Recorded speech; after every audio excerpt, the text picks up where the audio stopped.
If you're not controversial in a world that's utterly insane, then it's time to find a mirror and ask why. If people have a problem with me, then that's exactly what the situation is. They have a problem. I thought about having some t-shirts done. God save us from religion. I think psychiatrists will probably be too long to get on the front, but it deserves to be there as well.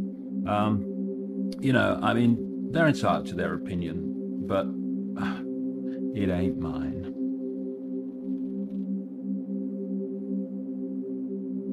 Well, do we just bow to it? Well, talking personally, that will be the bloody day.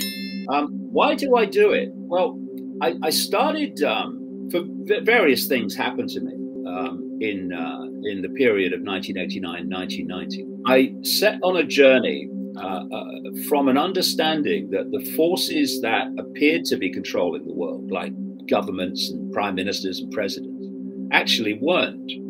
The real power was in the shadows where you never saw it.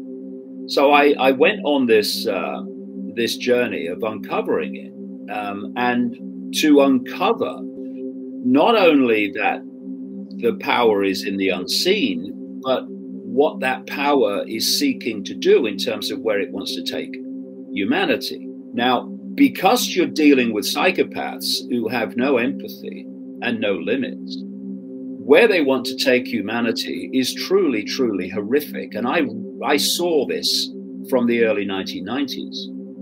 And if you're a father, if you're a grandfather, if you're a human being that just cares about freedom and justice and fairness, and you look at little kids and you see that what those kids, or the world, the society that those kids are going to live in virtually all their lives, if we don't head this off, which I could see, I mean, at the time, of course, people were laughing at it's all a load of rubbish, that Icke.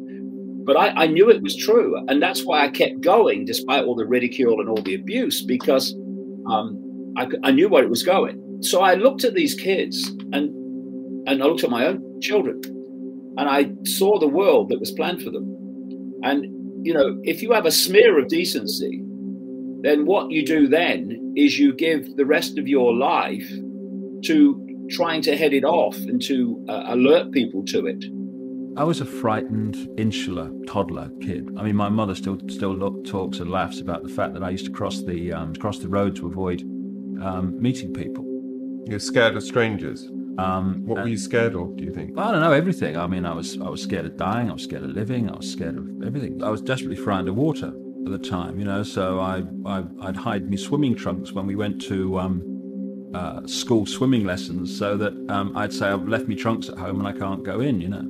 I was terrified of dogs. I lived on this massive council estate in Leicester. When I went to the shops across the council estate, there was always dogs running up to me, around me, yapping all this stuff, frightening the life out of me. When my mates went across, who weren't frightened of dogs, they didn't know anything of it. And we are attracted to us in that same way, what we most fear, so we can evolve. So when I look back at my life, is that a good metaphor for what's happened later in your life, in a way, that you've attracted, you know, that you become the center of attention, and that you attract quite a lot of frightening experiences? Well, they're only frightening where you hold on to fear. So we have this. You see what I mean? Yeah, but I've let go of fear to overwhelmingly vast extent. So they're no longer a hassle anymore. But potentially frightening expense that you're potentially, you tend to be the centre of attention. Yeah, well, yeah, quite a lot of attacks, if you like. Sure, my father mentally and emotionally gave me a really hard time as a kid, and at the age of 15, I'd have gladly throttled him. But I look back now and I say, thanks for everything. People say, what's the solution? Well, I'm not interested in solutions. I'm interested in removing the cause of the problem, because that is the solution. You can constantly look for solutions to a problem. And what solutions normally do, see politics, is lead to more and more problems, which need more and more solutions, which lead to more problems. If you're going to break the cycle, then you have to remove the cause of the problem. And if you remove the cause of the problem must disappear because its cause is gone. And the problem, and you look right the way through human history, the problem with humanity which is why the few have always controlled the many. I don't care what the culture is. I don't care what the historical era is. It's the same, is because the many give their power to the few in the form of acquiescence. Over the last 5 years, I've been on a journey of discovering who controls the world and how it's done. It really started when I was being laughed at, not by the odd person in the street, but by most people in any street, in any place in Britain. I even went on holiday to Crete and was being laughed at in the street, you know. And you get in the car and to get away from it, and you'd look across at the lights and the people in the next flipping car were laughing at you, you know. It's an amazing experience. But what I kind of hit me was that they weren't laughing at what I was saying and standing for, because they hadn't bothered to find that out. They were laughing at what the media, particularly the extreme end, was saying I was standing for and saying, which is very different. I mean, for instance, people still say to me now when they pass me in the street, praise the Lord, David. And I've written 6 books saying that religion is the greatest form of mind control yet invented, and at its extreme is psychological fascism. Now, I started to realize, hey, if people can take en masse this view of me, which is so inaccurate, what the hell else are we taking on day after day after day as our reality? This equal load of rubbish. You do claim to be the Son of God, David? Yeah, let's get it right. We're all the children of God. We're all created by God. We're created by the thoughts of God. When we think, we create an energy field. When we think thoughts of love, forgiveness, and peace, and all the things we want to bring to the world, we create a certain kind of very positive energy.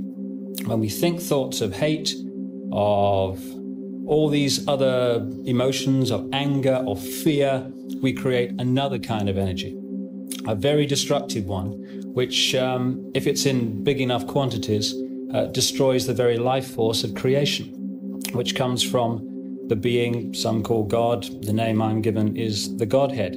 Now, if we can create by thought, what can the Godhead do? This master spirit at the center of all creation. He can create almost anything he wishes by thought, and he creates us by thought. But do you claim to be the Son of God? Because Terry Wogan said to you on the Wogan Show, you claim to be the Son of God, and you said yes.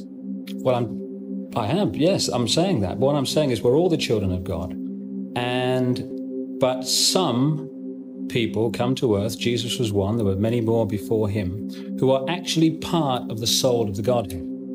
It's God incarnate on earth. That's what Jesus was. That's what these other people were before. To try to bring the truth to a planet that has lost that truth for 12,000 years, and as a result of which, we have taken this wondrous planet to the brink